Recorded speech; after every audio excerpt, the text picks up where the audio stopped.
যার পয়সা আছে পয়সা দিয়ে কি করবেন যদি আল্লাহর দ্বীন এ জমিনে কায়েম না হয়?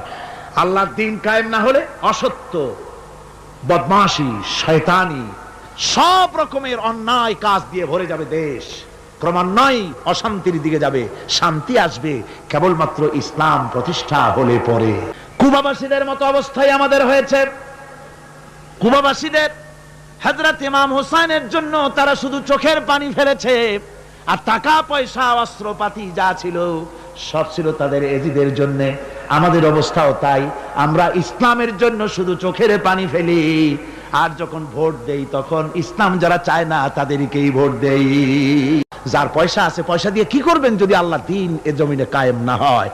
আল্লাহর দ্বীন কায়েম না হলে অসত্য, বদমাশি, শয়তানি, সব রকমের অন্যায় কাজ দিয়ে ভরে যাবে দেশ।